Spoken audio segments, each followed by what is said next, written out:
Great. All right, again, this is Guru Mike Schwartz with the FMA Chronicles. Introducing this evening our guest, who is Grandmaster Art Miraflor. How are you doing this evening, Grandmaster Miraflor? Oh, I'm doing pretty good. It's been a beautiful day here. Fantastic, fantastic, sir. I'd like to get started by asking you, first of all, how you initially got in, started within the martial arts, and what attracted you to martial arts in general.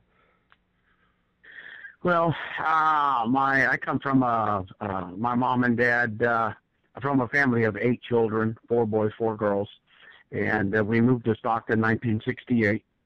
And in 1968, my dad was, for some reason, he was looking around for some kind of activity for his boys to keep them active and keep them out of trouble off the streets and keep them occupied. And so he was at his doctor's office, which was Dr. Bernardino, Filipino doctor, and he goes, hey, what kind of exercise or what kind of sport do you think I should get my boys involved in? And he goes, oh, I know a good little Filipino Eskrima studio down there on Hardingway and El Dorado. He says, you should go check him out. He goes, oh, really? And what's his name? And he goes, oh, I believe his name is Grandmaster Angel Cabales. So my dad said, okay, cool. So then my dad approached me and says, my older brother was gone and, in the military, and then my other brother was at college, and then so it was my younger brother and I. And my dad says, so Art, you want to learn some martial arts? I go, what's that? I didn't know what martial arts was.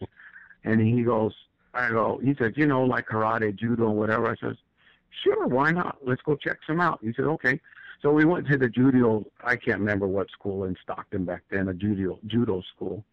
And man, they were grabbing them and throwing them all over the mats. And I'm like, oh, ouch, wow, that hurts. And I was under 90. I was under 100 pounds. I was about 95, 96 pounds. So that was like scary to me. Mm-hmm. So I said, no, judo's out. So then the next, either that evening or whatever, it was a couple of weeks, we went checking out and went to Taekwondo school. And I don't remember which one back then. And I was watching them. They're doing a lot of kicking, just kicking. And they weren't doing no kind of weapons, no hand-to-hand, no other stuff, just strictly kicking, Mm-hmm, mm-hmm. And I'm like, man, that looks like, you got to really be in shape, fit. And it looks like, you're using almost, good 75% or more just your feet. And I'm like, no, that don't look so cool to me. So then we went to, we watched some kind of boxing, something boys and girls or something boxing club. And I go, no, boxing's out.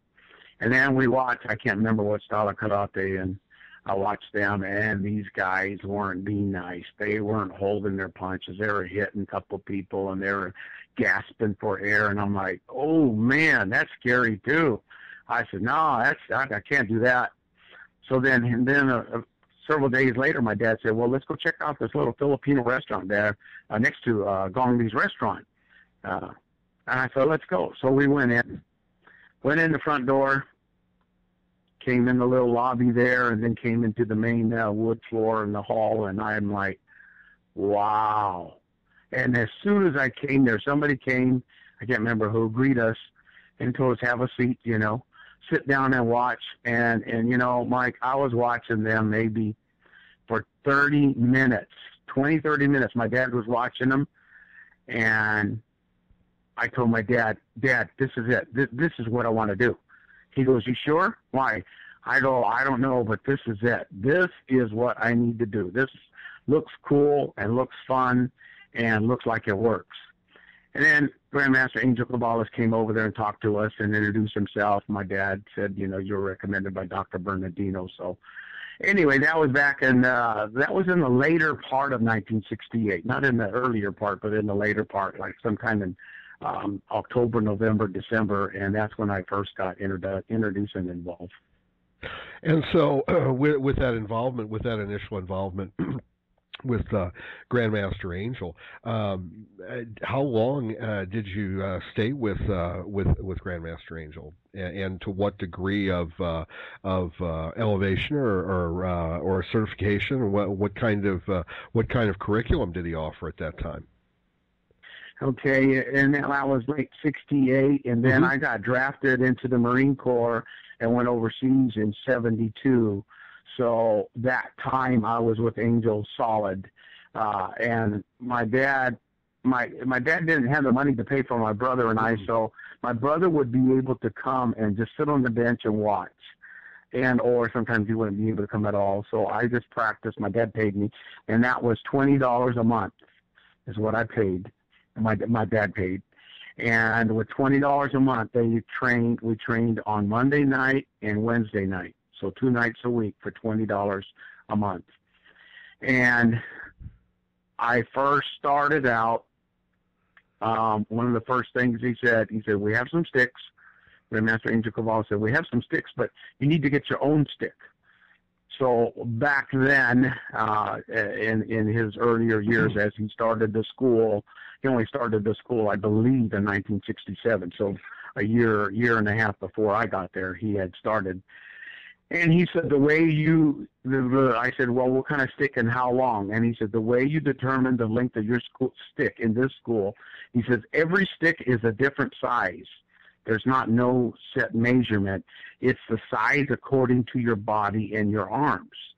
So he said, you just put your arms straight out, drop your fingers, your wrists, straight down, and from the inside of your wrist to underneath your arm, whatever that length is, that's the length of your stick. If you got long arms, you need a longer stick. If you're a short little guy, you need a shorter stick. So my stick averaged about 24 inches, 25 inches, not too much longer than that. And that's about what my measurement was.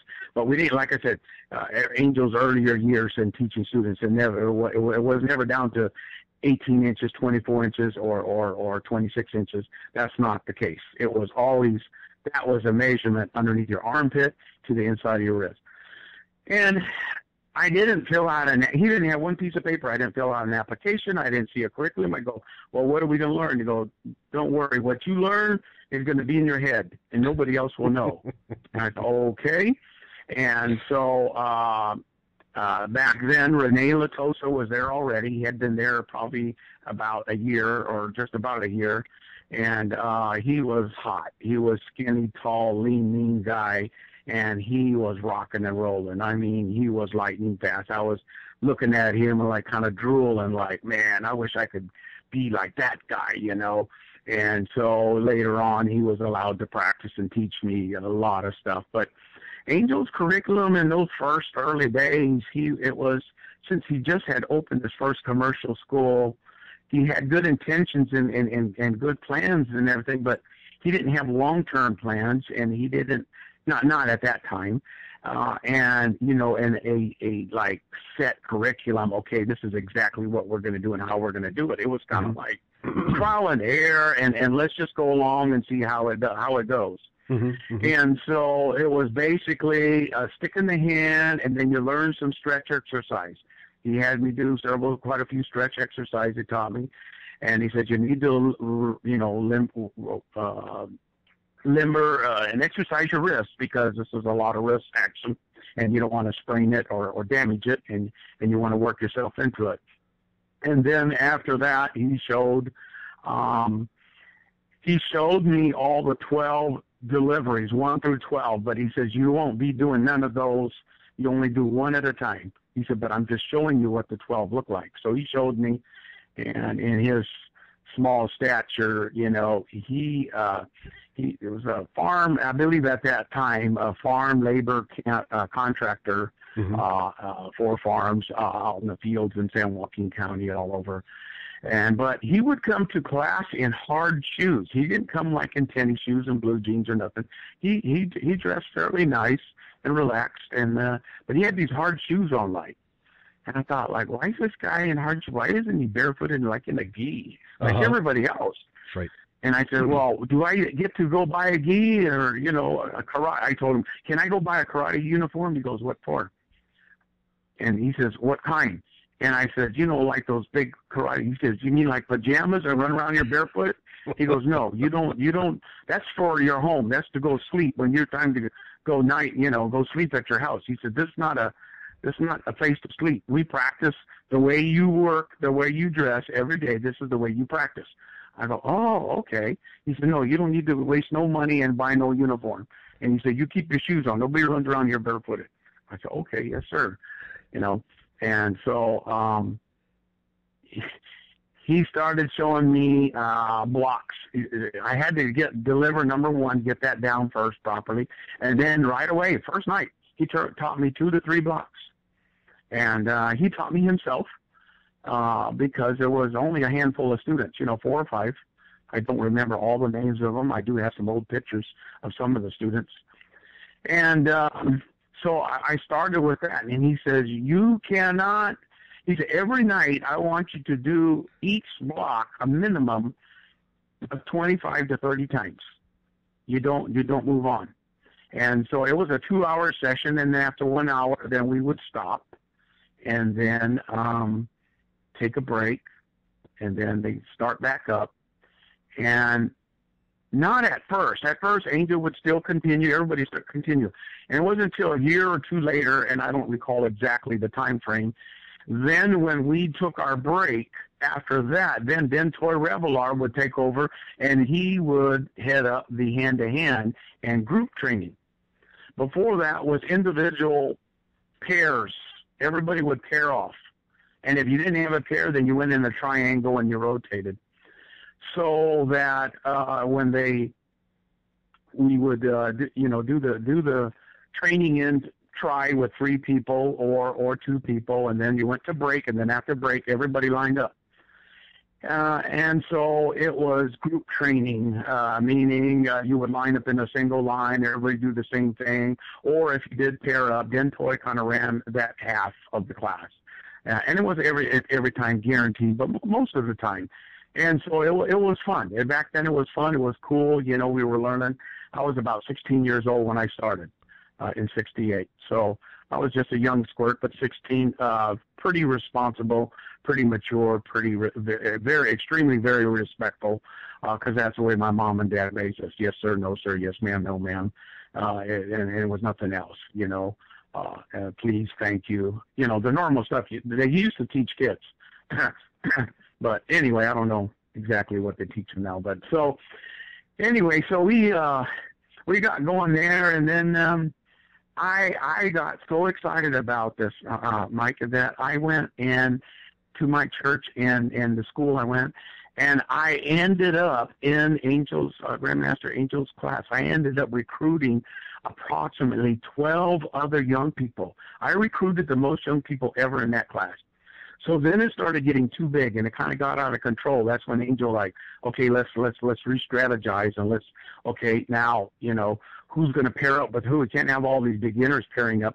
So then that's when, because he had too many, and he had to rethink it. So he had all these new kids and myself and students line up in a line. Okay, we're going to deliver number 1. Ready, everybody do it together, because it couldn't be just individual pairs all over, because there wasn't enough instructors to go around. And then Renee Latosa would jump in there and assist, and then Toy Revelar, and at that time, I might add, we did have Grandmaster Leo Horon and his wife Alberta. She would come in and sit way in the corner and start knitting, you know, and she always sat there real quietly, very, very sweet, you know, lady. And then time to time for the second half, we also were privileged and honored to have, I don't know his real rank or structure back then. I believe it was master, but he would never use the word master. Was Max Cemento. And, oh my goodness, the tallest, biggest Filipino I ever met. And when this guy started practicing, I can say in all my years in there, I really never seen a stick in his hand. He came like the second half. He knew when they were doing hand-to-hand. And his hand, even though no matter how tall he was always smiling, had a quiet, pleasant voice. And yet, the way he did those moves and those blocks and those locks, You knew he knew what he was doing. He was bad to the bone. He was in control, and you didn't want to mess with that guy. He was one big Filipino you didn't want to mess with. And so when Max came in, we were like, okay, everybody, hey, Master Max, I'm into him, man. You better, he just had something about him that was very beautiful, very, very commanding, very respectful. And I really enjoyed his presence. And we also had Ely, what's his first name? John Foster, Eliab. I can't say his last name properly. I'm not saying his last name right. He would do so. We actually had anywhere from 4 to 5 masters at the same time in the classroom, and teaching and sharing. And Angel would break it up like a half hour, sometime an hour, anywhere from an hour to a half hour. Grandmaster Leo would come out there, and then he brought out longer sticks. We had to bring longer sticks, like a 30-inch stick, and we started doing Largamano and Dufando, and we started doing some other training with the longer sticks and some moves, real more replica of sword and blade, instead of like serrata, short stick. And it was really beautiful back then. And so the curriculum was not in writing, it was verbal, so that at no one time would you know what student was on what. People would say, so Art, what number are you on? Oh, I'm on number 8, Oh, really? Wow. So you had to ask somebody, and then sometimes they wouldn't tell you. I said, well, I can't tell you. Well, that's dumb, because they're practicing that number right over there, so you could tell what number they're. But anyway, some people wanted to keep it like a secret.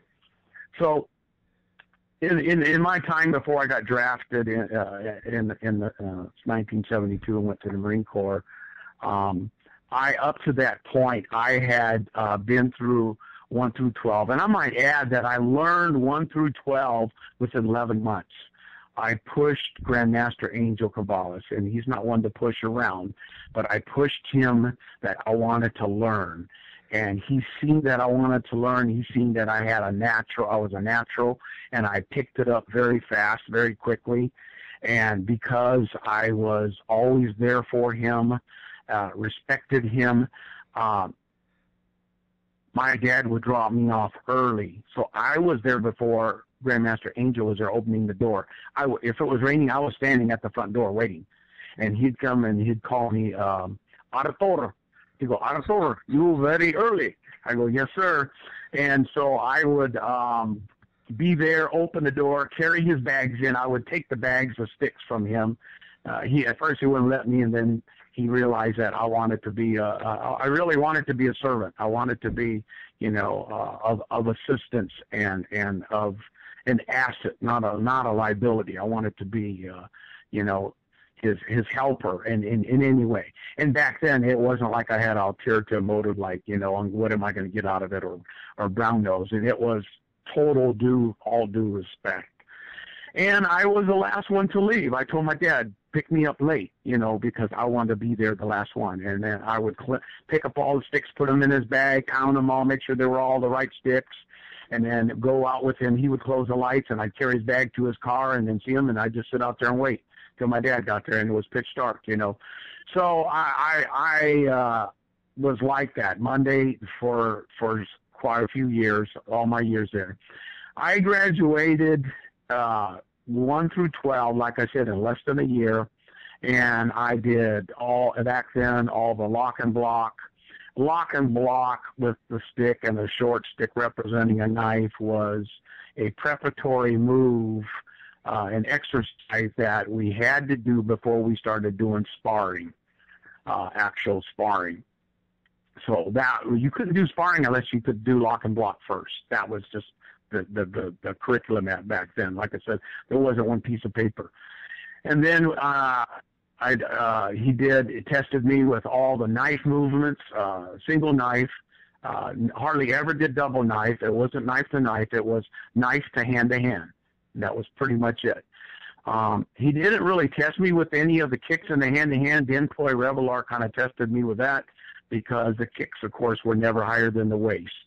And the front snap kick and the roundhouse kick, and that was it. You didn't do, back spinning kicks or nothing fancy like Taekwondo moves, because you know, the theory and the concept was the moment your eyes leave your opponent, then that's when they can move on you. And then we didn't do headshots, so, you know, because you'd have to be extremely lightning fast, because while you tried a headshot at somebody like him, he'd catch it and block it, and then it was over. So we brought in, we never did any double stick at that time. Those years I was there, we never did any double stick. That was later on, and that was other styles, you know, center walling and different things. But we didn't do double stick. We didn't do a 30-inch stick. We kept it short, like 24, 26-inch, whatever our arm length was. And we did reverses, counter reverses. We did sticky hand, sticky stick. We did pairing or, picking. Oh, my goodness. That was my ultimate high. My ultimate high with Grandmaster Angel Cabales was sparring, because he was under 5 foot, whatever exactly he was. He was short already, so if you were taller than him, you had got to come down. And when we would spar, I loved to spar with him. I was always kind of scared. I was nervous, but I loved to spar with him. And my heart and adrenaline would be going 100 miles an hour. But he would get so low, his knees would touch the ground. So I learned all those years, that's how I spar now. My knees touch the ground. And he says, you get low and you drive, and you don't stop till they give, until you hit them. And that's the way I learned from him. That's what he did to me, and that's the way I fight. I don't do sparring standing up straight. My knees are all the way down the ground, and I just drive you right to the wall until until you say uncle, or we just keep going right through the wall, whatever. But I love doing that, and then I love his picking, or I call faking, because, you know, it was like he starts out with a number 2, and then he'd drop and then do a number 6 or number 9 or something. I mean, he would just mix it up, and I thought it was very beautiful. It was more realistic, and it kept you on your toes, and you had to you had to perform and to the maximum of your ability and, you know, your knowledge, and it pushed you, encouraged you to go faster and harder, and to excel. And so back then, they did not have certificates at all. There was no kind of paper certificate. And all the students that graduated back then, it wasn't like you pay so much money, and then there wasn't no paying, and there wasn't no certificate. It wasn't until after, I don't know, 80s maybe. I don't know exact dates and times. That's when other students says, you know, you can, you know, you can commercialize this, and you can give out these degrees with certificates and test people, and they could pay, and you could make money. And being he was getting older and wanting to get out of the field work and try to do this class, you know, more serious, and go around the country and teaching people in private lessons. So he was, you know, leaning and looking more towards that for his retirement, and wouldn't always be in the field. So his other students got him going down the right road. And I think one of Mr. Mark Riley's books on Grandmaster Angel Cabales, the first one he wrote, I believe there's a list in the back of about 14 or 15 students that have certificates. And I think that's good. That's great. That's fine. That's dandy, you know. But like I said, we were before that time, and the certificate wasn't even in the vocabulary. So, no, I don't have a certificate hanging on the wall with the Grandmaster Angel Cabales signature. But all the years I've been doing it, since '68, now about 47 years, I have not stopped.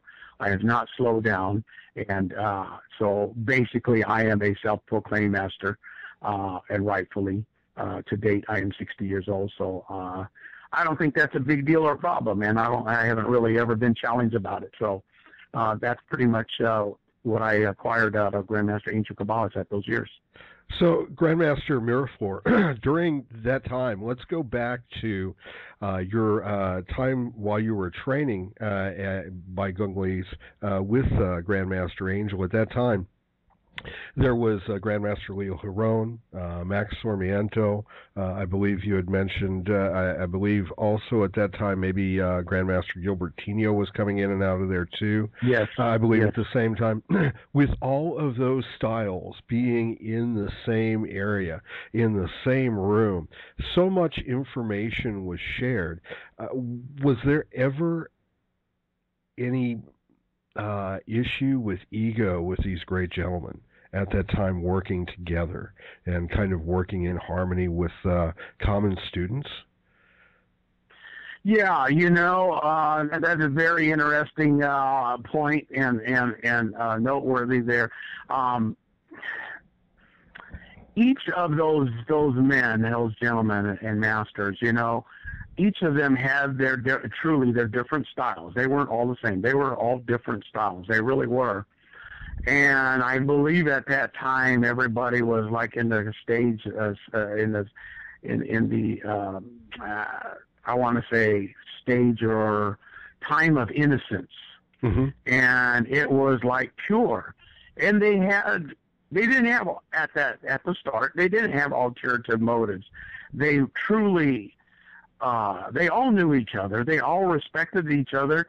I am very sure I had heard, they went to eat with each other. They did different things with each other. And it's just like if there was different colors, different nationalities, different ages. You drove a Mercedes, I drove a Volkswagen. Mm-hmm. You knew your style, I knew my style. And when they came there were never was an incident where there was squabbling and fighting or arguing verbally in the classroom. Now, what went on the phone, behind closed doors, outside of the school, mm-hmm. I don't know. I wasn't there. I'm not the fly on the wall. Mm-hmm. Had I been the fly on the wall, I could tell you every conversation. But they all knew their stuff, and I think because the Filipino tradition and style and secrecy and pride and all kinds of other things that go along with it. The Filipino martial arts up to that point was taught in the basements and the backyards and mm-hmm. and people's garages, and it was mm-hmm. private. And it truly was that if you're only Filipino to a certain point, then you could learn. And myself, my dad's full-blooded Filipino. My mom's part English, Scotch, German, French, Spanish. So I'm mm-hmm. half chop suey, half Filipino, and half everything else. Mm-hmm. But, that was, they taught all their private lessons in that. So then what Grandmaster Angel Cabales did is he broke the barrier. He stuck his neck out. He took the chance and the gamble. Of course, he talked to his other buddies and peers and people, I think I'm going to open a school. And he had kind of like a nod of approval, from them, like, hey, that'd be a good idea, or whatever. You could try it. I don't think it's going to work. Some said it wasn't. Some said it might. They weren't for sure because he was the first to try it. And then once he opened up in, I believe, 1967, then they all started coming out from the basements and the garage and the backyards and the woodwork like, okay, I heard Grandmaster Angel Cabales is opening up a brand new school, open to the public, on Harding Way in El Dorado next to Gong Lee's restaurant. Let's go check them out. So everybody started coming out. I mean, they've been around Stockton because many masters have been here all the time. Sure. But now they all wanted to come to one spot, one unification. It was like a conference, but it wasn't. It was a meeting place. Just like you would go to church and meet people and greet people. That's part of the reason for the fellowship. They would come there for the fellowship. They'd all come there and shake and salute each other and respect in their own way. And nobody was like, hey, well, I want 15 minutes to show my style. No, I want no. That never was the case. Angel School. It was Angel School. He was in charge. And so from time to time, then he would slow but sure let the different masters come out. It was very nonchalant, very low-key, slow approach, like Johnny Elab. He'd come out, and he would show his moves. And, man, we were watching that, and they would line up, and we'd do it. Grandmaster Leo Harlem come out there and do De Fondo and Ladder de Mano and man, we were liking that. And so it was taste and flavor and excitement and, you know, new things being introduced, you know. And Max with his master hands, you know, and then Dentoy, he was the all-around guy, you know. He did the sticks and he did the hand-to-hand and he did the kicks and he did the knife. And he was strong, tough, young, you know, man, then, you know, younger, but sure. and a lot of energy. And then, you know, like I said, I've always looked up to Rene Latosa and respected him, and he could, you know, he was right there behind them, supporting them. We all, and I brought the students. It wasn't a program like if you bring, you know, so many students, you're going to get a bonus or a month off for free. No, I brought them because I loved what I was doing. I was believed in what I was doing. I was excited about what I was doing, and I wanted to share it with other young people. And the ones that could come and hang in there and follow through to the end, they did. And the ones that couldn't, we weeded them out real quick. We got rid of them, even though we're my friends. I said, you're a non-hacker, man. You can't hack it. Go home. Go play with dolls or something. Get out of here. So, you know, back then it was very amazing. You're right. I still to this day don't know how it worked out, but they were all under the same roof, and there was true unity. And like I said, it was a sense of camaraderie, and it was a very good times in the Filipino martial arts in Stockton, and it was, you know, very fruitful and very positive. So during that time, when all of these wonderful, legendary masters, if you will, were in the same building, did they share their information with each other? Did they maybe, was there a technique that may have been moved from one system to another, and, oh, I kind of like this, or, you know, adaptations made to the systems that they had, do you think? Oh yes. They surprisingly enough, Grandmaster Angel, he allowed them to show. He goes, I'm going to have, you know, Grandmaster Leo Horon, you know, and from what islands or whatever, you know, and he's a very good friend of ours, and he's going to show you for the next hour or 45 minutes, whatever. He's going to show you, you know, his style or one of his styles, you know. And he would get out there and always came, of course, in a Aloha shirt, you know, and sometimes he would come like in these black tennis shoes, kind of comfortable, you know, and he had his long sticks. He always brought his bag of his sticks, and he was prepared. And, yeah, he showed us a lot of things. So back then, we were not learning pure Serrata only. There's no such thing. It wasn't. We were learning of these other styles and nicks. And that's why part of my style today is called Mirarata. Mira, the first four letters are the first letters of my last name, Miraflor, M-I-R-A. And Serrata, the Mirarata, the last four letters are R-A-D-A, the last four letters of Serrata. So, you know, I'm not authorized and certificate and, you know, all ordained or whatever you want to call it, licensed to use the word Serrata and all that. So I use my own, and that's the evolution of martial arts of any country, of any style. Sure. You know, there's no such thing as a pure art. Sure. And so it's always evolving, and then so that's what I combine. And that planted a little seed in something in my heart and mind way back then, like, okay, you got all these masters, different styles. That's what I wanted to learn. Right. But yet, Grandmaster Angel told me, he says, Auditor, you no look nowhere else. I go, what do you mean? He goes, everything you need to learn, what you need to know is right here. Don't look at other styles. Don't waste your time. It's no good. And he told me, I mean, other people can't, you know, I don't have this in writing or video or whatever. Sure. But I can say, you know, put my hand on the Bible and honestly say, he told me, Auditor, you know, look somewhere else. If you look somewhere else and I find out, I send my boys after you. And that was a very strong, strict warning, in other words. And I knew what he meant because I had heard some stories.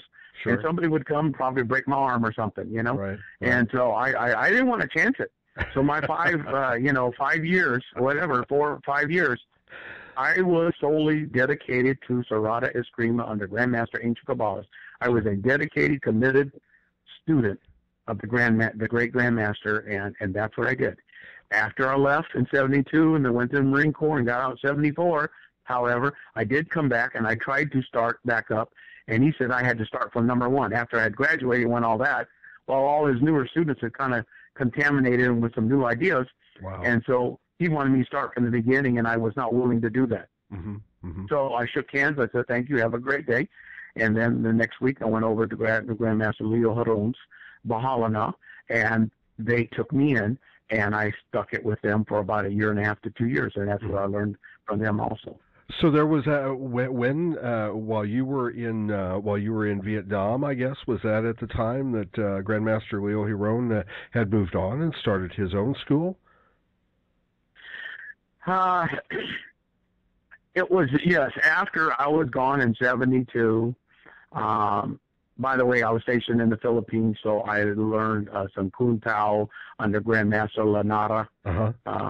That's in Olongapo. I was training under his school. So wherever I go, I'm always practicing and always expanding and learning. Mm-hmm. But so I was gone 72, 73, 74, got out in 74. And in that time or after that, I wasn't there exactly. I believe during that time, Grandmaster Leo Giron said, I want to start and open up a branch or my own school in Tracy. And to my recollection, Grandmaster Angel Cabales didn't like that idea and didn't think that was a very good idea. I think because he wanted to... his was the first school, and what's wrong with this school in Stockton? Well, it wasn't like there was a demand because it was still private and quiet, and it was just coming out to the open. So it wasn't like people were lining up outside to sign up to a school. Sure. Karate and the Green Hornet and Kung Fu and all that was more popular arts and in demand than Filipino martial arts. Mm-hmm. So Grandmaster Leo opened up a school in Tracy and was teaching Dufando and all his styles, Largamano and all I don't believe by somewhere like 8 or 10 different styles that he knew. And rightfully, and he wasn't teaching Serrata because that's not what he did. He's not a Serrata man. Sure. And Angel didn't like it. I was told that some students or Angel, or I don't know, anyway, some students or some of Angel's people went over there and wanted to take the sign down and kind of threaten him. You better quit the school, and there's no need for 2 schools, in this area. One is plenty, and mine's good enough or whatever. I don't know exactly what the exchange of words were. I just kind of hearsay what, actually what happened, and that's part of the politics. But sadly to say, eventually Grandmaster Leo, he closed down that school in Tracy for whatever exact reasons, and then he opened up the school on San Joaquin Street in that white house that was connected to the lodge, and in the basement and the backyard. Backyard was summertime, wintertime was inside the basement, that little low ceiling, 7-foot ceiling basement. And so that's kind of what happened, I believe, with Grandmaster Leo and Angel. And I think that's the point that they had a party, and the 2 schools started their own way. And the influence that Grandmaster Max Sarmiento had, as far as his influential Empty Hands, was his Empty Hands a compliment to Serrata as a whole, or was it more a compliment to all the Filipino martial arts styles that were working out there at the school? Yes, man, I kind of apologize. I don't know the exact style what Max Sarmiento did. It wasn't only Serrata. Yes, he did learn Serrata also from Grandmaster Angel Cabales, but he didn't learn it in the classroom. He learned it private, outside, elsewhere, somewhere else. He never, got instruction there inside the class. And his hand-to-hand was from other styles, what he knew. And so, but he and Dan Toy and Angel, all 3 worked together very closely and very tightly, seemed equally. They had a good relationship. And to convert a lot of the stick moves into the hand-to-hand and showing the relationship. And so Angel then started kind of getting the idea of expanding and opening that up so that it was, stick to hand and working that, because at that point in '68, of course, he had just been open a year and a half. So, sure. Schools evolving and change their curriculum for the better and expanding knowledge and thinking outside the box. Sure. And so, but Max's style, the exact name, I don't know. I know there's other people that know what it is, could quote it. It was beautiful, and he taught us as much that he was comfortable or authorized to teach us. Now, in regards to Max Sarmiento's hands, in relationship to Serrata Eskrima as a whole, were his interpretations direct translations of Angel's stick movements, or were they in combination with that, as well as a combination of say, Hubud, Lubud? How did that develop?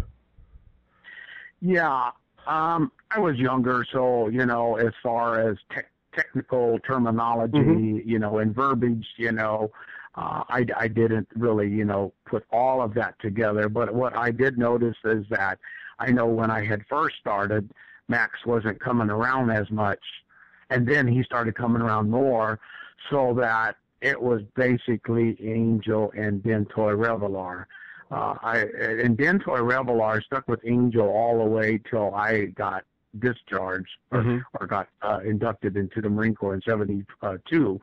So Dentoy and Angel were the partnership. They stuck together. And Max was a busy man and a businessman and busy. And so he would come in as he could, maybe like every third or fourth class. I'd say once a month, But when he came, Angel did stop and give him some time, seems like, to do the hand-to-hand. And Max wasn't like showing some movements that were totally opposite or out of line. They were pretty much in line with Serrata, because as big as he was, it was close quarter fighting. He loved to get real close, and when you're real close, here's what you're going to do, and you're going to smother the knife, the blade or the stick, and you're going to move in. And so Max brought a whole nother different angle and aspect to the Serrata class, so that under the umbrella of Serrata, whether we were kicking or not or whatever, all these things started evolving and being added, are still under the umbrella of Serrata. Gotcha. Understood. So when you had returned and after you had returned from the war and had studied the Baha'u'llah system, after the Baha'u'llah, did you move on beyond that, or did you begin to develop your own system at that point? Yes, it was after that point. I got to know all the Baha'u'llah people. I went, when I was there, the two head people, as far as I remember, okay, I know Grandmaster Leo was in charge of the school. I mostly remember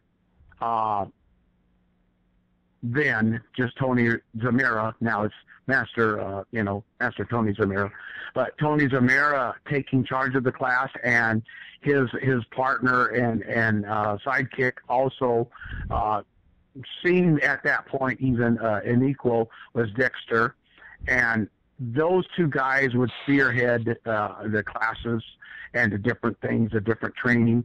And comparing now, I was with Serrata for 5 years, and then now I'm going to, Dufondo and Leo's, Grandmaster Leo's. Now I have the right and the privilege of comparing.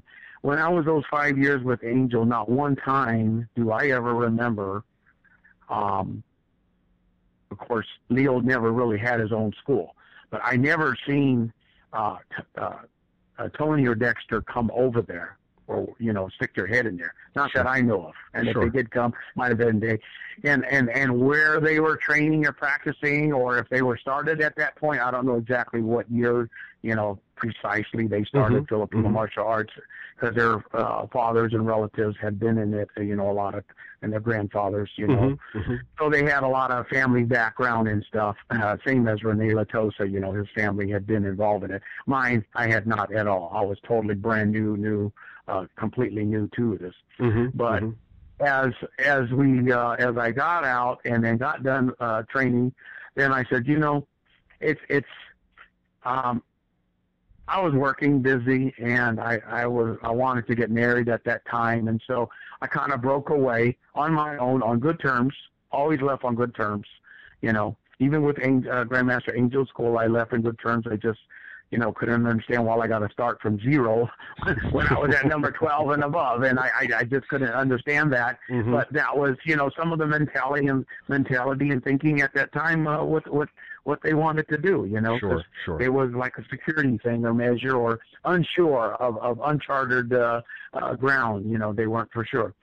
So I went on my own, and then combination of Serrata and Dufando and Largo Mano and other things, including Kung Tao.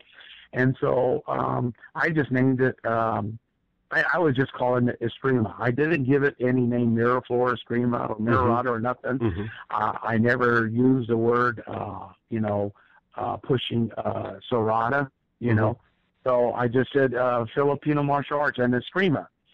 And so I had several other private students I was teaching. I never charged them a penny. 5 different separate students, to be exact. And one of them's a doctor, a chiropractor in Sacramento.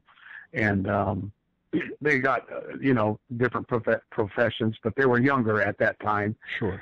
And so I kept growing and combining all these things. Well, one of the main things that I do with Mirarata that other people between the Serrata and Dufando and Bahala style, what some do and some don't do, is that my style with Serrata, once you would finish up on the checking, traditionally your left hand would open up flat, representing a blade, and it would be kind of directed to the rib or the gut, the body area, while your stick was turned or dropped, and you were going this back and forth motion, kind of like waiting for the next move. And with my Mirarata, so that, someone can't say, hey, you're teaching this, are you authorized?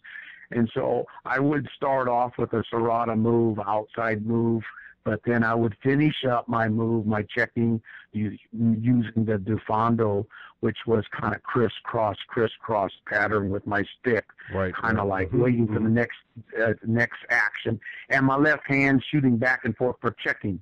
A left hand didn't turn from my hand into a blade all of a sudden and be checking, finishing off with a blade. Because I didn't have it start with a blade, so I didn't finish with a blade. So I just did the crisscross checking, and that's a major change that I did. And then I do the standard 1, 2, 3, 4, 5. But I changed number 6 instead of shooting at the shoulder, the left shoulder or right shoulder. I changed number 6 coming down from the foot, which was a 9 coming up. I changed the 6 and 7.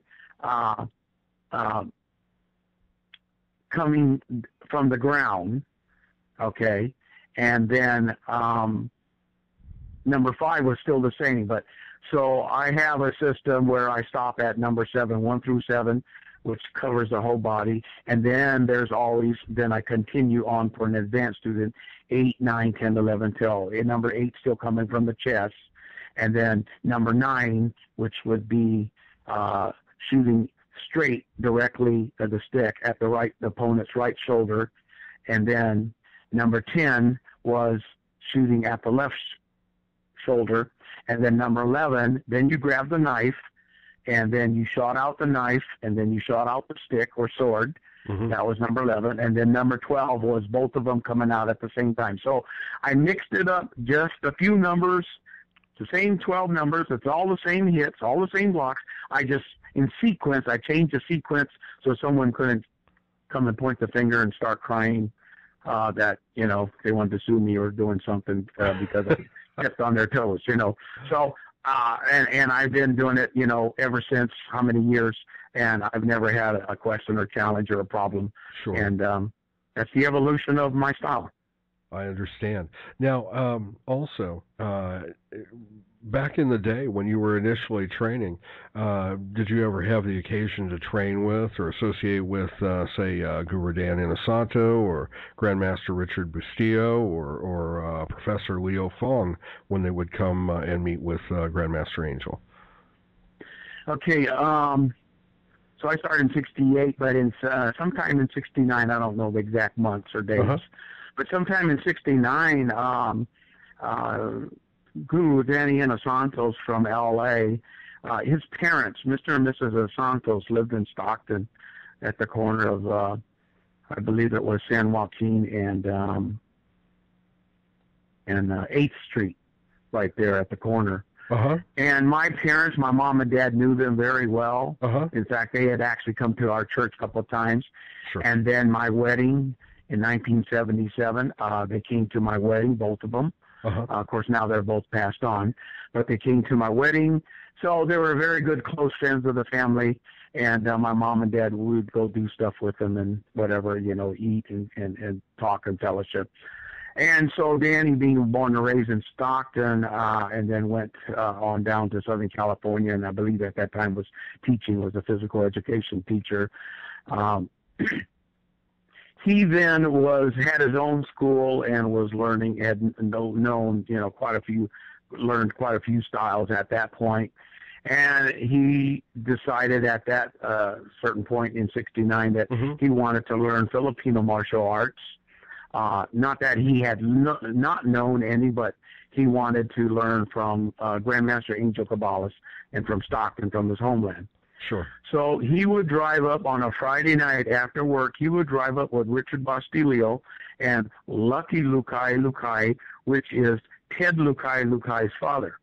Well, Lucky Lucay just so happened to went to high school with my dad. So they were good buddies. So Grandmaster Angel would call me up on Saturday mornings, and he would tell me ahead of time, but he would, Saturday morning, Thor, you want to go practice at Inosanto's house? I go, yes, sir. So I would meet him over there. My dad would come, and my dad was a photographer, besides other jobs, and he was an amateur photographer. So my dad would always bring his camera. Now, Danny Inosantos would bring his 8mm camera on a tripod. So all of our sessions have been and were filmed. Wow. So Danny Inosantos has almost every single practice and film. So it's, so basically I assisted Grandmaster Angel Cabales in teaching Danny Inosantos and Richard Bustillo and Ted and Lucky Lucay. And that's on recorded, I can't say history books. That's recorded in Danny Inosanto's own personal portfolio, because I've asked him about those 8mm. He laughs about it. He goes, oh, yeah, Art. He says, I still got a whole bunch of those from way back when. And, you and I know that, oh, man, if we could get a hold of those, that would be, my goodness. It was black and white, and there was no sound, but, that would be like gold nuggets, I mean, I don't have any. I just got some black and white pictures. I don't have no 8mm. And he posed it at a certain angle of us doing the moves, Angel and I, and then he would record it, and then he would go down there, and what he said he did, he blew it up on the wall of the studio, and then he would duplicate, practice it, and that's how him and Richard and Lucky, man, they went 1 through 12 in like 9 months, 10 months, I mean, really fast. And remember, they only came down once a month or like once every 3 weeks. Wow. They would come up, and they would drive up, and they were tired. And Richard and Lucky would crash in the living room floor while Danny, I think, had his own room because it was his house. Sure. Before. Yeah. Go ahead. No, I was saying one would hope, right? He'd stay with his parents, so hopefully he still had a room there. Yeah. I mean, hey, where's my bedroom? But so it was very convenient, and that was really sweet times. So I can say I think I have just a tiny little bit apart, and since then I have, and I know other people have approached Guru Dan Inosanto and asked him, did Art Miraflor assist and help teaching you? And he, in front of his class and seminar about 3 years ago here in Stockton at In Shape City, he verified that and let the whole audience, probably about 150 students, and his own top personal entourage, let them know that I had a little bit and it was involved back in those days. And of course I highly respect Danny as one of the most humble martial artists I've ever met. And his humility would make a lot of good people, including Christians, really look bad. Absolutely. Because of his attitude, and I think that's sad, because I look at the Stockton Filipino martial arts today, and I think they need to look at a fine living legend and example and mentorship that he has been to people all over the world. And I just wish, some of the leadership in Stockton would understand that and have some of that same humility and humbleness. Oh my goodness. And then he, to date, he don't want no title, no master, no professor, no nothing. It's guru, and that's it. And he don't even want that. He's not into the titles. He knows what he knows, and I feel he's very good, and so I highly respected him. And way back then, that's the influence and the little part. Grandmaster Angel Cabales allowed me to be assistant and help teach part of that. And then sometimes my younger brother, just 3 years younger than me, Abel Miraflor, he also would come up because he wanted to practice, and Angel needed extra help, and so we would do that. So I cherish that times and those moments, and no one can take that away. Excellent. And so, did you ever have the opportunity to teach seminar with Guru Dan, or did you go on the road with him? It seems like the two of you were very close. Yes, as I got, and that was 1969, so that was my first time really introducing an introduction to Guru Dan Inosanto. And then so I got out of the service. When I was down there stationed in Camp Pendleton in 73, I would come up to his studio on the weekends. He let me, he would just, I'd come to I called him up. He'd pick me up from the bus station. He'd bring me to his house, and then he'd just throw me a sleeping bag. He goes, just there, you just sleep on the living room couch on the floor, crash there. So I would crash there, and then he had his younger, his two babies, a boy and a girl, younger children, were little tots then. And so I would crash on, and the next day then we would go to the studio and go work out. And so I really counted that time honor and a privilege to be able to do that, and him taking me in and helping me out. And so I would come up and learn and practice. He had his curriculum and his styles going, but then he said, okay, for an hour we're going to do Serrata Eskrima, and we got Art Miraflor here to assist us. And now when I look back, I got a couple of pictures of his studio and some of the students that are in there.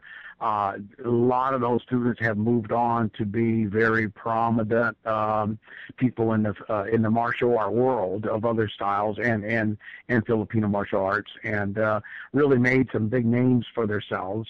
And so I was I was working a very good relationship with Danny, and then to me, then this was like the ultimate offer to me to in my life and milestone in the martial art world wise. That Danny had then come to me and sat down and talked to me one time. He goes, Art, I want to go around the country and the world, and basically around the country, and do all these seminars. And I'd like to know if you could be my assistant and travel with me, and I'll pay you. And then plus I'll show you and teach you, the system, what I teach and what I show. And oh man, my heart started going 100 miles an hour, and I wanted to do this so bad. and I was still a young man, you know, not married or nothing. And so I went back home, and I asked my mom, and my mom, being a wise person and a Christian mother, she didn't personally. She knew Danny and the parents. She knew he was a good man and everything. She just didn't think in the long run that was good for my future, and that you know, she didn't know a whole lot about martial arts, but and my dad knew more. My dad said, "Okay, good, you should go," and my mom said no.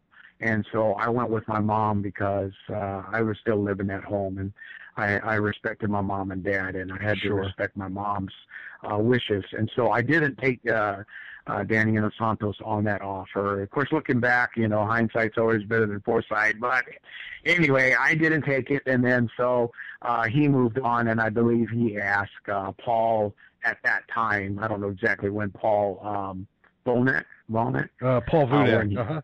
Yeah, when he started, I believe he was the next person that he asked, and he had started back in that time. I understand. I understand completely.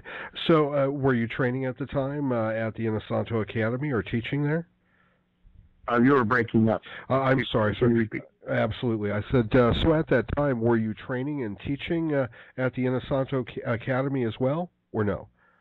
I wasn't training as far as learning all of the styles. I would jump in there for several hours and try to keep up with them. But I'll tell you what, I mean, I was pretty good. I was pretty fast, and I knew what I knew. But those guys, the way they had their training curriculum, it was awesome. And I couldn't really keep up. I mean, I was in good shape. Believe me, I just got out of the Marine Corps. I eat nails and spit out bullets. I mean, I was in good shape, you know. But these guys, they came there for a real hardcore cardio workout. Sure. And Danny would have these big bungles standing in the corner over there, and then he had this timer, and he would set the timer for 2 minutes, and everybody was lined up either with sticks or hand-to-hand and their kicks or with bags. And he did station training, which I learned from that, and that's what I implement also in my school now. And then he'd stick the timer and goes, okay, for 2 minutes, don't stop it. Yes, he had these. He has a very organized training and curriculum, in depth and you know, as far as techniques, and really very, very extremely organized and well planned. I was at awe when I seen and heard this. And with the station training, I implement a lot of this in my training now at my studio, and I got the ideas from him. And he would have these long kicking bags. He would have the loose floating bags. He would have sticks. He would have hand-to-hand. He would have knives. He would have focus pads. He would have all the Wing Chun, I believe the Wing Chun wooden dummy in the corner. He would have all these different things. And then these guys all, you know, 2 people or so, it depends how many students, paired up at each patient, and you had this timer, and then he said, okay, for 2 minutes, you hit it hard and don't stop until I tell you. You turn on that timer, and you'd stand in the corner with that big, tall bongo, and he would just play these boom, boom, boom, boom, boom, boom, jungle music beat bongos, and everybody was sounding off and just going 100 miles an hour, whatever they were doing.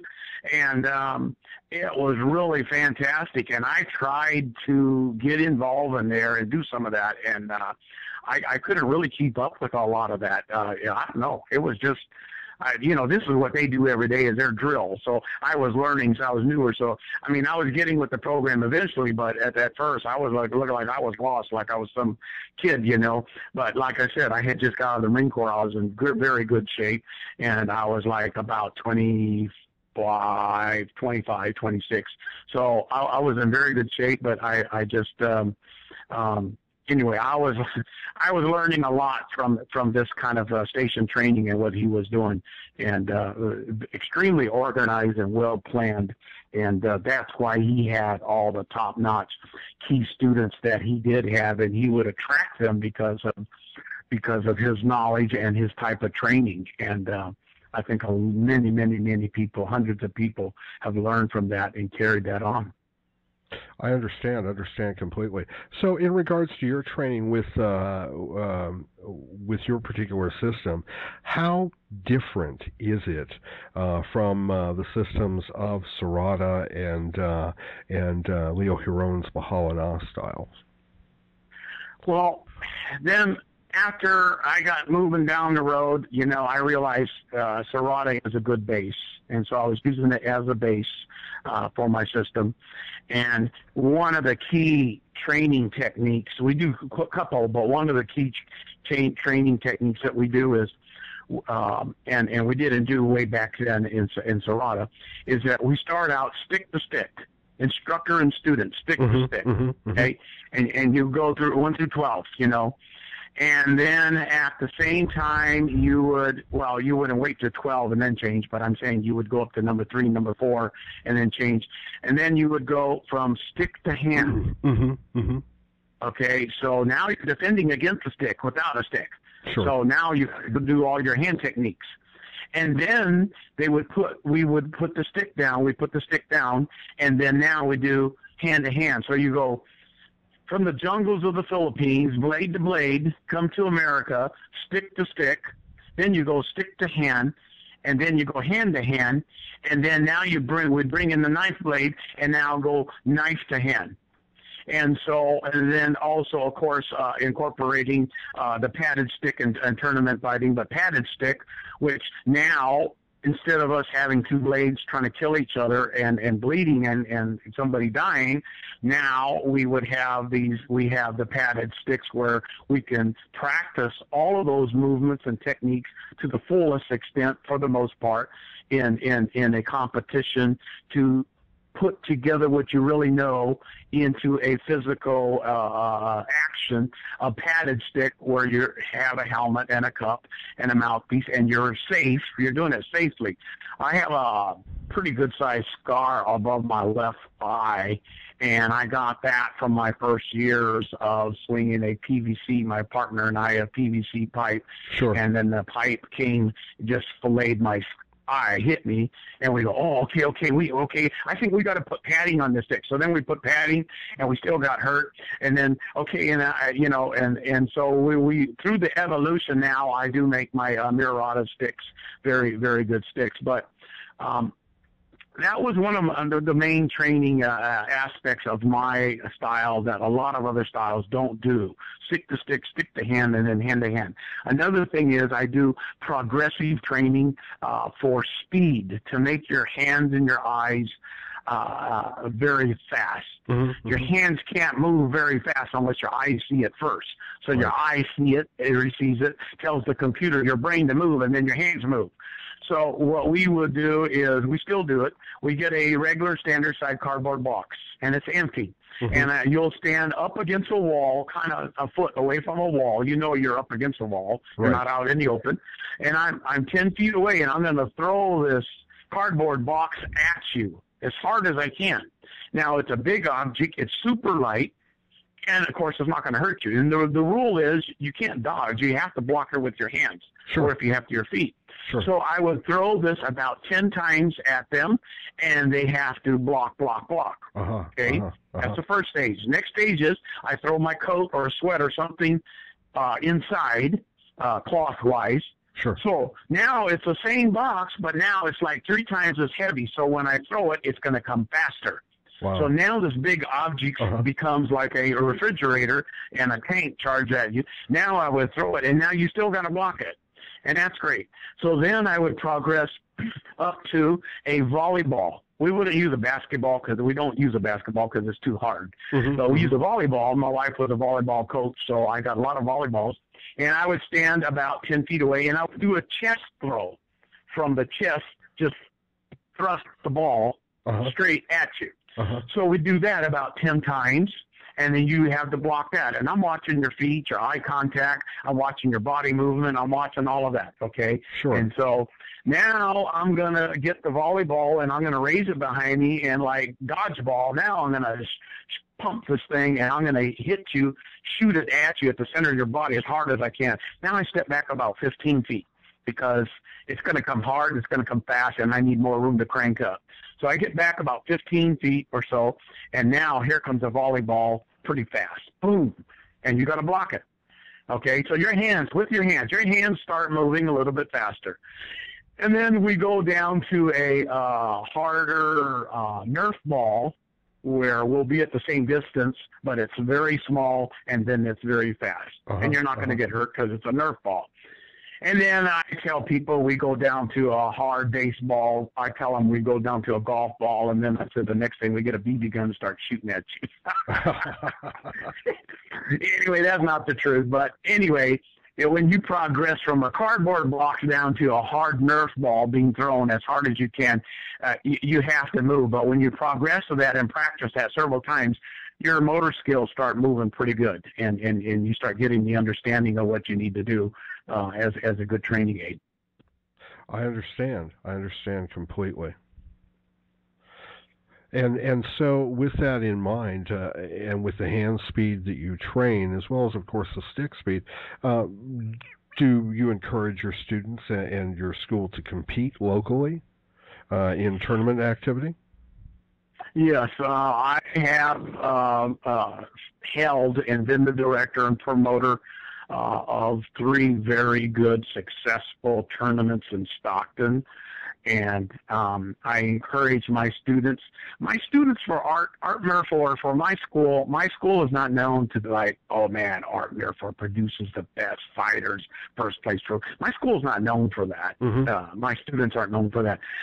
But my son, Brandon Miraflor, my oldest son, he's probably got about 12, 14 first place trophies. And he is a first class fighter. He has been. He's not now, but he has been. And so I took a lot of extra time to groom him and teach him and train him. I compete personally myself in some padded under one of them under Gene Tabone's world tournament in the A.J. Spano Center in Stockton. And I've got 2 different trophies, 2 second place trophies. So I'm not a first place trophy winner myself personally, but I'm a good teacher, I feel, and a patient instructor, so I can teach them the right way. But I'm not going to get it, but they will. And so I tell my students, I mean, you can swing the stick all you want, but the next thing is you got to actually use it on the street. Well, between here, the training, and the street, this is where the padded stick comes in, where you get to practice it a little bit more to its fullest and to actually see if some of your moves work. And understanding that you can't do all in the padded stick, you're not doing all the graceful moves and the twists and the locks and the swinging and the blocking and all of that. I mean, it's condensed, it's very fast, but it does help. I have actually had some students that I know, very good kids and friends, and they compete in my tournament wearing my shirt, but they weren't a full-fledged tournament. Now, I don't call them scabbers or, they're just a natural, and some of them got trophies. They're very good fighters, and I never taught them really anything. They just got in there, and they're a natural. And so tournament and padded stick fighting, I think, is very advantageous for a school, and it allows the students to hone and define and perfect their moves. And if you're taller and bigger and heavier, then you're competing with somebody of that caliber. You're not doing like a little 4-foot kid who's, lightning fast, Sure. So I for the most part, it's balanced out. The categories are all the tournaments have been, for everybody that I've been to, have always been. I've been with several associations, Central Valley Stream Association, and then with WECAF. And so, they do live stick, but my school doesn't specialize in live stick. That's not our number one forte. But for padded stick, my students love it, and they're always looking for an opportunity to go practice and learn wherever they can. Sure, I understand completely. So you do compete at the local tournaments like Darren Tabone's stick fighting tournaments and things of that nature, and encourage that type of competition, friendly competition. Yes, in fact, there's Darren Tabone just invited me 2 days ago. He has a tournament coming up. I believe it's April. Yes, it is. And so I got 2 students that want to go compete. They'll go to that. And then we've been to Delta College to some of his tournaments. Mm-hmm. We go to Delta College to Dexter's Mahalana multi-style tournaments. Mm-hmm. Mm-hmm.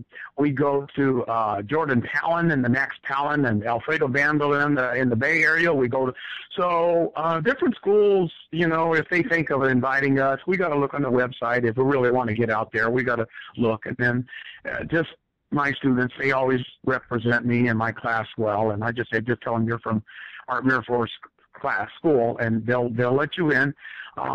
You know, over the years, all the other martial arts schools of all the styles, including all the Filipino martial arts, all the instructors, I can honestly say, have been nice and kind and gracious to me and my students. And I believe we have been in good harmony and had good favor. And so, you know, we of course try to not do anything stupid to ruffle someone's feathers on purpose. We don't do that. I'm not in the business of that. And I teach my students to respect other instructors in other schools, and to, you know, to show kindness and respect.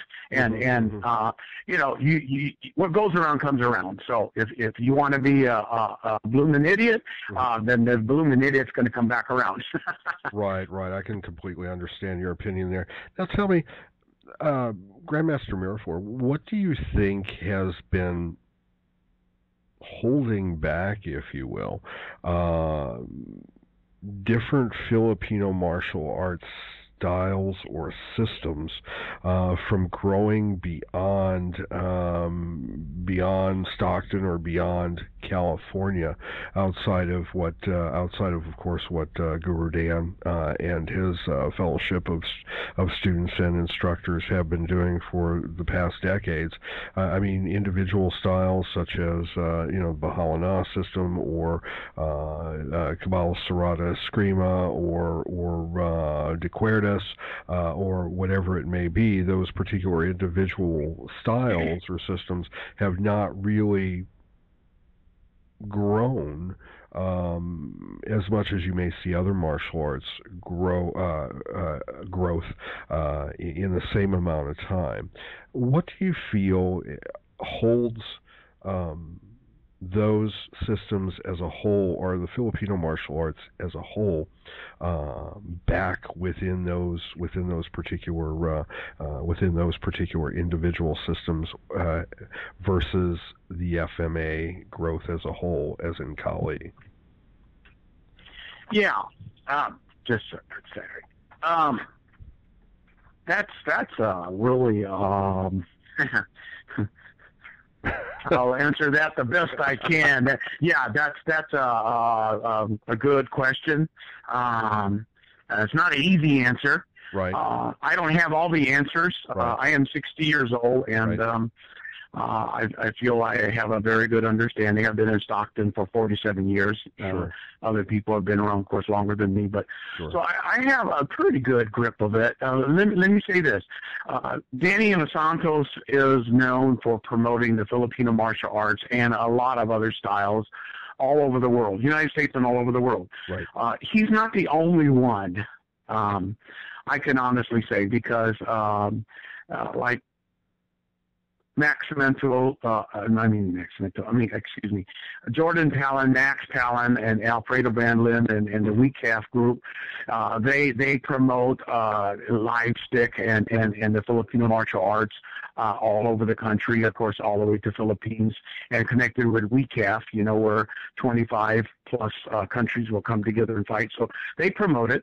Bahalana, Dexter and Bahalana and Dentor Reveler multi-style, they have several schools and connections, affiliates, and do seminars all over the United States and some other countries. Renee Latosa is very active and does a lot of other promoting different countries. Tony Zamera's group of Grandmaster Leo Haron, he does different schools, different seminars all over.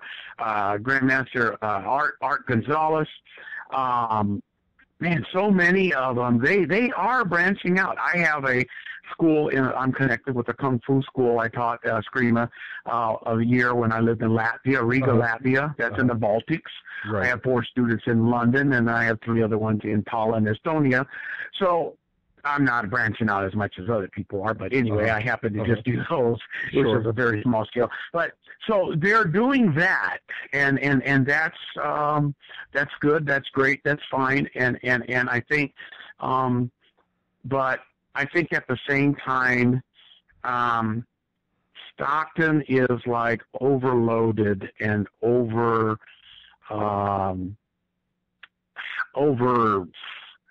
exhausted, or there's another key word. I don't have it. Oversaturated. But yeah, there you go. Oversaturated with Filipino martial arts. I mean, I have seen a dozen schools over the years open in Stockton and go for a couple months, a couple year, and then flop and close. Right. Because it's you might as well just keep in your garage.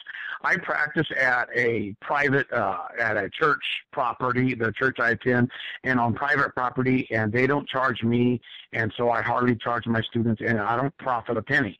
So I have a regular job, and I do this as the love of my heart, from my heart. Other instructors, they do it full time. They need to have a studio on the main avenue, and they need to charge and accept anybody and everybody, come one, come all, because they need the money to pay and then to make the extra income. So that's on a total different scale, and I have never been in that realm, so I can't really speak of that.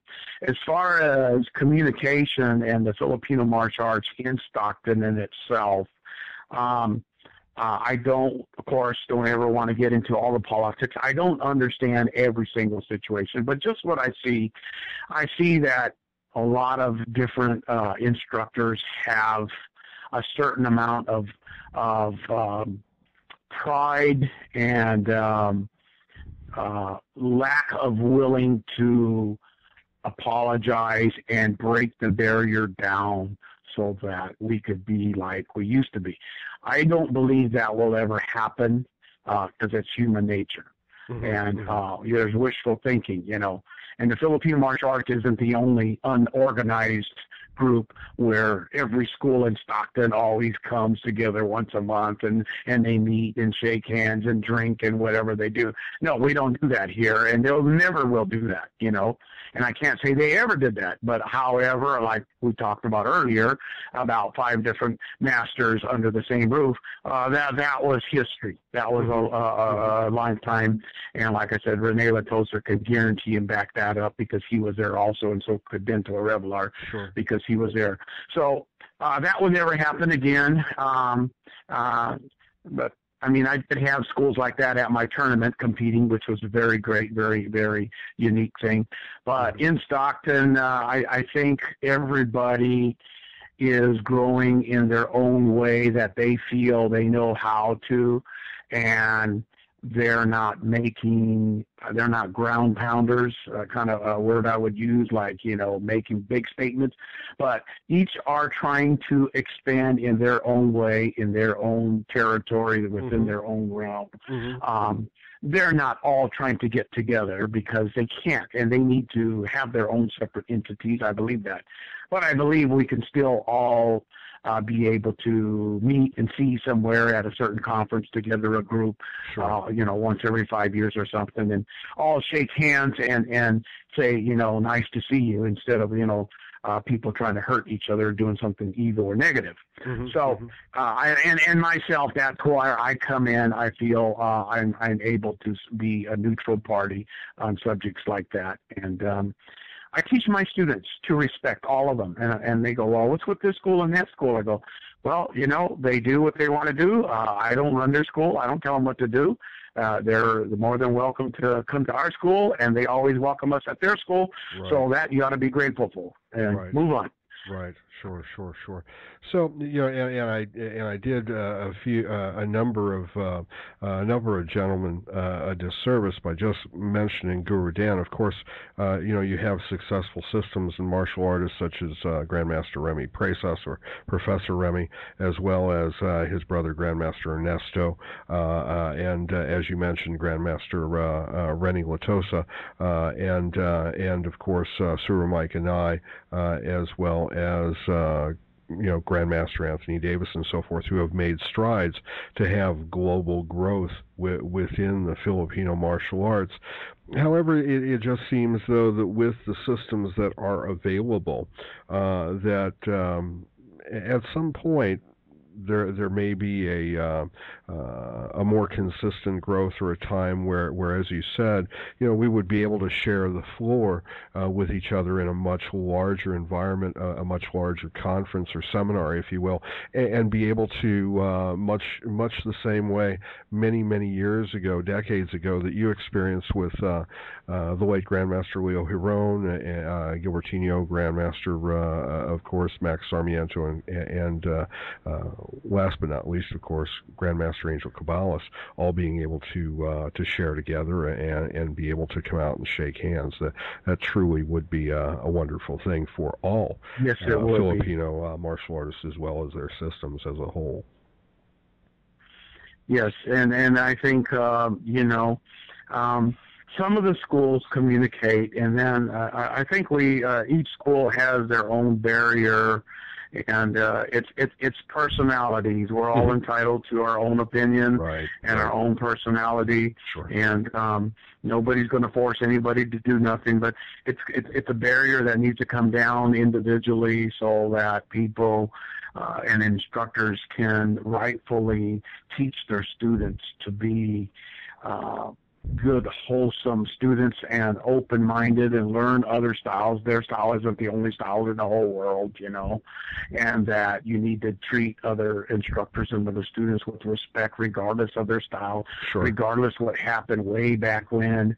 Life begins from here on out, and friendship and share, and just a very small example what we're talking about, what I tried to do. And I can't do it with every school, but I can do it as time and schools allow. About 3 years ago, I hosted in my gym on our church property, our school gym. I hosted called the Freedom Tournament.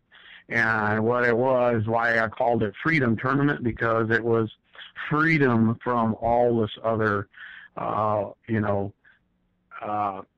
political situations, if you will. Yeah, freedom from, being negative, and freedom from, being hostage to, the past, and freedom to going to the school you want to go to, and schools being able to share styles and relationship with others. We're not no school is an island to themselves, and so we need to all be open. And so I hosted this padded stick tournament and demonstration in my gym, and the school at that time, my students wanted to invite. They're the ones that voted. I proposed several names. It was Grandmaster Tony Zamira and Joel Quinones. Anyway, I'm not saying his last name right. Anyway, their school, and they, didn't have a huge number, and they involved their school from LA, and they came up, and we had one great, beautiful day in good tournament. This tournament was a no fee. You didn't pay nothing, and you didn't get no trophies. Wow. So you came together to fight and play and have fun. Sure. But when we told them, but when you go in that ring, it's for keeps and it's for real. But the moment you come outside that ring, we're all friends.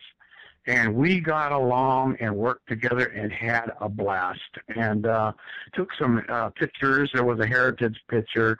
I held a picture of Grandmaster Angel Cabales, and Tony Zamira held a picture of Leo Giron, and our godfathers Sure. and founders that taught us, you know. And so we just wanted to do this picture, like we called it a heritage picture. And I promoted 5 of my students at that time. And, you know, we had good Filipino food, and we just had a whole day of fun. And they all went back, came all the way up from LA just to have fun to do that, you know. Like I said, no fee and no trophies, you know. And that's not what we're about. We're not about how much money can we make or, you know, everybody has to get a trophy. You know what?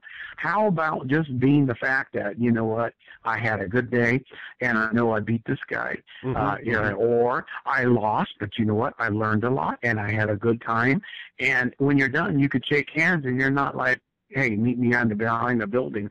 I'm going to beat you up. I'm going to straighten you out, or I'm going to go, you know, do this.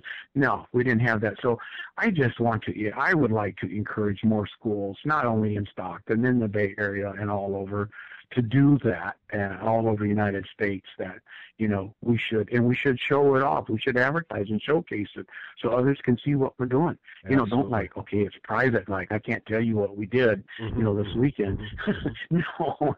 We need to advertise it, and we need to help and assist each other, whether it's tournament, whether it's techniques, or it's just a seminar, knife training, blade, or stick. It doesn't matter.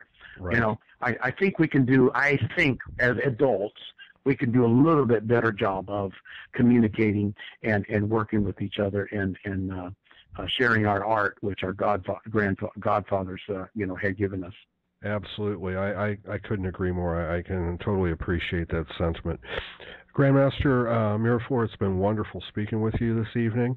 I know I've kept you on the phone for quite a long time. Did want to get out there. Did want to, of course, promote your particular school, your organization, any particular material that you have out on the market that you released today. If you'd like to go ahead and give everyone your website, best way to get in contact with you, and anything, any videos or any books or anything that you're presently involved in that you'd like to promote. Yeah, to you know, get out there, our website, which is www.Miraradaeskrima, MIRARADAESCRIMA at Weebly, WEEBLY.com. And that's a kind of a cheesy free website that I got, Weebly, you know, and I put it together myself in about 3 hours, so I know if I can do it, and I don't know that much about computers. I know anybody else can do it, and I don't pay nothing, but you know what? Believe it or not, out of that little website and all the other connection I have, I don't pay 1 penny for advertisement, and I get probably 2 new students a month in my school just from that. So I think it's great. People can go on that website, check us out, and you know, my contact information is there, email, phone number, and all that. And if they check out the website, then they can find out more information, go through there. And I really appreciate this opportunity and honor and privilege that you asked me to give this little interview, and my point of view. Everybody has their own opinion. They're entitled to their own opinion. And, you know, what I have learned, what I have seen, where I have been, no one can take that away. And I count it an honor and privilege to be a little bit a part of the Filipino martial arts. And I'm here in Stockton, Northern California, and I'm here for anybody. Any questions, anytime, anywhere, and they can contact me, get a hold of me, and share ideas. I teach the California Code Enforcement Association of California, which is over 1,000 members, and I'm teaching their school, their employees, state and city employees all over the state. I work for the federal government myself personally and work in L.A., so my time is limited and my schedule is busy. And we do, like I said, tournament fighting, and we do, I invented or started the practical self-defense course in 1992. Since then, I have graduated over 1,000 men and women, which I have name, address, and phone number. So there's a lot of different things we do. We do a security guard service training for security. We do ushers training for churches, for ushers and or movie theaters or whatever. So we do a lot of little things. Get on our website, check it out, and I thank you very much for your time sharing, allowing me to share this. And God bless you guys. Not a problem. Thank you again so much for your time, Grandmaster Miraflor. You have yourself a wonderful evening. Thank you so much. You too. Thank you very much, Mr. Mike. Bye-bye. Take care. Bye-bye.